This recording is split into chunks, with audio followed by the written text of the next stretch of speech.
Sir ನಮಸ್ತೆ. ನೋಡ್ರಿ, ನಮಗೆ ಹೆಚ್ಚು ಜನ ನೀವು ಹೇಳ್ತಾ ಇರೋ ನೀರು ಕಮ್ಮಿ ಇದೆ, ನಾವು 1 ಇಂಚ್ ಇದೆ 2 ಇಂಚ್ ಇದೆ, ನಿಮ್ ನೀರು ಎಷ್ಟಾನ ಇರಲಿ ಆ ಥರ ಸ್ಟೋರ್ ಮಾಡ್ಕೊಳ್ಳಿ ತಂದು. ನಿಮ್ಗೆ ಆಲ್ರೆಡಿ ಕೃಷಿ ಹೊಂಡ ಇರ್ತಾವ, ಅವೆಲ್ಲ ಅವನ್ನ ಸದುಪಯೋಗ ಪಡಿಸ್ಕೋಬೇಕು ಅಂತಂದ್ರೆ ಈ ತರ ಮಾಡ್ಕೊಳ್ಳಿ.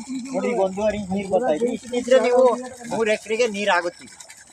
ಇಲ್ಲೇನು ಬರ್ತಾಯಿತ್ತು, ಇದನ್ನ ನೀವು 3 ಎಕರೆಗೆ ಬಳಸ್ಬೋದು.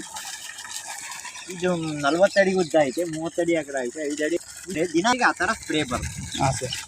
ಇಲ್ಲಿ ಪಾಚಿ ಇದೆಲ್ಲ ಹಿಂಗೆ ಬೆಳಕು ಬರಂಗೆ ಬಿಡಿ, ಹಿಂಗೆ ನೆರಳು ಮಾಡಬಾರ್ದ್ರಿ. ಯಾವತ್ತೂ ಕೃಷಿ ಹೊಂಡನ ನೆರಳು ಮಾಡಿದ್ರೆ ಏನಾಗುತ್ತೆ, ಆ ಜೀವಿಗಳು ಇಲ್ಲಿ ಬದುಕಕ್ಕೆ ಅವಶ್ಯಕತೆ ಆಗಲ್ಲ. ಎಲ್ಲವಕ್ಕೂ ನೆರಳು ಅವಶ್ಯಕ ಅಲ್ಲ, ಬಿಸಿಲು ಅವಶ್ಯಕತೆ ಇರುತ್ತೆ.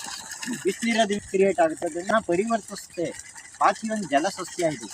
ಕಪ್ಪೆ ಏನಿರ್ತೈತೆ ಸ್ಥಳೀಯವಾಗಿ ಸೇರ್ಕೊಂಡು ಏನಾಗುತ್ತೆ, ಕ್ಲೋರೈಡ್ ನೀರನ್ನ ಅವಾಯ್ಡ್ ಮಾಡ್ತವೆ. ಹೆಚ್ಚು ಬೋರ್ ನೀರು ಬಿಡಬೇಡ್ರಿ ಅಂತ ನಾನು ಹೇಳೋದು. ಸರ್, ಅದು ನಿಮ್ಮದೇ ಬೋರ್ ನೀರು ಬರ್ತದೆ? ನಮ್ಮದೇ ನೀರಿನ ಮೂಲ ನೋಡಿ, ಇಷ್ಟೇ ಬರ್ತಾ ಇರೋದು. ಇದು ಇಷ್ಟಿದ್ರೆ ನೀವು 4 ಎಕರೆಗೆ ಮಾಡ್ಬೋದು. ಹಾಂ ಸರ್. 10,000 ಎಕರೆಗೆ ಥರ ನೀವು ವ್ಯವಸ್ಥೆ ಮಾಡ್ತೀವಿ. ಇಲ್ಲಿ 40,000 ಲೀಟ್ರ್ ನೀರಿದ್ರೆ ನಿಮ್ಗೆ 4 ಎಕರೆಗೆ ಸಾಕು. ಇನ್ನು ಉಳಿದಿದ್ದ ನೀವು ಮೀನಿಗೆ ಬಿಡ್ಬೇಕು. ಇಲ್ಲಿ ಡ್ರಮ್ ಹಾಕಿ ಅದ್ರೊಳಗೆ ಮೋಟ್ರ್ ಹಾಕಿ, ಡ್ರಮ್ ಅದಕ್ಕೆ ಮೋಟ್ರ್ ಮೆಶ ಕವರ್ ಮಾಡಿ ಮೀನು ಕಸ ಅದ್ರೊಳಗೆ ಹೋಗ್ದಂಗೆ. ಸರ್, ಅದು ಎಷ್ಟು HP ಮೋಟ್ರ್? ಅದು 3 HP ಮೋಟ್ರ್ ಇಟ್ಕೊಂಡಿದ್ವಿ. ಅಲ್ಲಿಂದ ಬಂದು ನೋಡಿ ನಾವು ಎಲ್ಲ ಸ್ಪ್ರೇ ಸಿಂಗಲ್ ಪಿ ಮೋಟ್ರ್ ಹಾಕ್ಕೊಂಡಿದ್ವಿ. ಹಾಂ ಸರ್. ನೀವು ಜೀವ ಇದಕ್ಕೆ ಚೆಲ್ಲಿ ಯಾವುದು ಮೊಟ್ಟೆ ಗಿಟ್ಟು ಏನೂ ಹಾಕಬೇಡಿ, ಅಲ್ಲೇ ಪ್ರಕೃತಿ ಕೊಡುತ್ತೆ. ಜೀವಾಮೃತ, ಬೆಳಕು ಈ 3 ಪಂಚಭೂತಗಳನ್ನ ಸಮನಾಗಿ ಸಿಗೋಂಗೆ ಮಾಡಿ ನೀವು. ಅಷ್ಟೇ, ನೀವು ಏನು ಮಾಡಬೇಕಾಗಿಲ್ಲ. ಯಾವುದನ್ನು ಇದಕ್ಕೆ ಗೊಬ್ಬರ ಹಾಕಬೇಡಿ, ಗೋಡ ಹಾಕಬೇಡಿ, ಯಾವುದೂ ಹಾಕಬೇಡಿ. ಡ್ರೈನ್ ಸಿಸ್ಟಮ್ ಮಾಡಿ, ಡ್ರೈನೇಜ್ ಮಾಡಿ, ನೀರನ್ನ ಆವಿ ಥರ ಕೊಡಿ. ಮರದ ಬದು ಸುತ್ತಲೂ ಪದೇ ಸಸ್ಯಗಳು ಹಾಕಿ ಅವನ್ನ ಪ್ರೂನಿಂಗ್ ಮಾಡ್ತೀವಿ. ಈ ಥರ ನೀವು ಎನ್ವೈರ್ಮೆಂಟ್ ಕ್ರಿಯೇಟ್ ಮಾಡಿಕೊಟ್ಟು ಈ ಪ್ರಕೃತಿನೇ ಅದಕ್ಕೆ ಕೆಲಸ ಮಾಡುತ್ತಾರೆ. ಪ್ರಕೃತಿಲಿ ಆಲ್ರೆಡಿ ಎಲ್ಲ ನಿಯಮನೂ ಇದೆ, ನಾವು ಯಾವುದನ್ನು ಮಾಡಬೇಕಾಗಿಲ್ಲ. ನಾವು ಲಾಸ್ಟಿಗೆ ಬಂದಿರೋದು, ನಾವು ಮೊದಲೇ ಬಂದಿರೀವಿ. ನಾವು ಇಲ್ದಿದ್ರು ಪ್ರಕೃತಿ ಎಲ್ಲ ಮಾಡ್ಕೊಂಡಿರಿ. ಅದು ಮಾಡೋ ಅವಕಾಶ ಬಚ್ಚ ಕೊಟ್ಟರೆ ಅದಕ್ಕೆ ಅವಕಾಶ ಕೊಡಿ.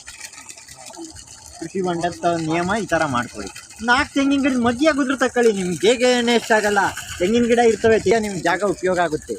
ಆ ಬೆಳಕಷ್ಟೇ ತೆಂಗಿನ ಗಿಡಕ್ಕೆ ಬೇಕಾಗಿರಲ್ಲ. ನೋಡಿ, ಮರಗಳು ಏನು ಫಲವತ್ತತೆ ಕಮ್ಮಿ ಆಗಿಲ್ಲ, ಮರಗಳು ಏನು ಈಲ್ಡ್ ಬಂದಿದೆ ಅಂತ. 1 ಕುಂಟೆ ಜಾಗ ಇದ್ರೆ 4 ಎಕರೆಗೆ ನೀವು 40,000 ಲೀಟ್ರ್ ನೀವು ತುಂಬಿ ಕಳಿಸ್ಕೋಬಹುದು. ಸರ್, ಇದ್ರಲ್ಲಿ ಮೀನೆಲ್ಲ ಆಯ್ತಾ? ಮೀನು ಬೆಳ್ಕೋಬಹುದು. ನಾವು ವಾಣಿಜ್ಯವಾದ ಹಾಕೊಂಡಿಲ್ಲ, ನಾವು ನಾಟಿ ಮೀನುಗಳು ಹಾಕೊಂಡಿಲ್ಲ. ನ್ಯಾಚುರಲ್ಗೋಸ್ಕರ ಅಲ್ಲ, ಕಳ್ತನ ಆಗೋದಿಲ್ಲ. ಸಣ್ಣ ಮೀನಿದ್ರೆ, ಮೀನಿದ್ರೆ ಕದೀತಾರ ಅಂತ. ಸರ್, ಅದೇ ಗಾಣ ಎಲ್ಲ ಹಾಕ್ಬಿಡ್ತಾರೆ. ಗಾಣ ಎಲ್ಲ ಹಾಕ್ತಾರೆ. ನೀವು ಸೆಕ್ಯೂರಿಟಿ ಇರೋದು ದೊಡ್ಡ ಮೀನು ಬೆಳ್ಕೊಳ್ಳಿ, ಮೀನಿನಾಗೂ ಆದಾಯ ಆಗುತ್ತೆ. ನೀವೇನಂದ್ರೆ ಸಣ್ಣ ಮೀನಿಂದ ಸಂಪನ್ಮೂಲ ಹೆಚ್ಚಿಗೆ ಮಾಡ್ಕೊಳಕ್ಕೋಸ್ಕರ ರಕ್ಷಣೆ ದೃಷ್ಟಿಯಿಂದ ಅದು ಹಾಕೊಂಡಿಲ್ಲ ಅಷ್ಟೇ. ಮೀನಿಗೆ ಹಾಕೋ ಆಹಾರದಲ್ಲೇ ಗಿಡಗಳಿಗೆ ಆಹಾರ ಅದ್ರಾಗೆ ಬಂದಿರುತ್ತೆ. ಒಂದು ಜೀವಿ ತ್ಯಾಜ್ಯನೇ ಇನ್ನೊಂದು ಸಸ್ಯ ತ್ಯಾಜ್ಯ ಗೊಬ್ಬರ ಆಗಿರುತ್ತೆ. ಹಾಂ ಸರ್. ಇದನ್ನೇ ಮಾಡ್ಕೊಂಡು ಮಾಡಿ, ಯಾವುದೇ ಕಾರಣಕ್ಕೂ ಮುಂದಕ್ಕೆ ಫಿಲ್ಟರ್ ಹಾಕಬೇಡಿ. ಹಾಂ ಸರ್. ಏನು ಹಾಕೋದಿದ್ರು ಮೋಟ್ರಿಂದ ಆಚೆಗೆ ಹಾಕಬೇಕು ಹೊರತಾಗಿ ಮೋಟ್ರಿಂದ ಬರೋ ಡೆಲಿವರಿಗೆ ನೀವು ಯಾವುದೇ ಫಿಲ್ಟರ್ನ ಅಳವಡಿಸ್ತಾರೆ. ಹಾಂ ಸರ್.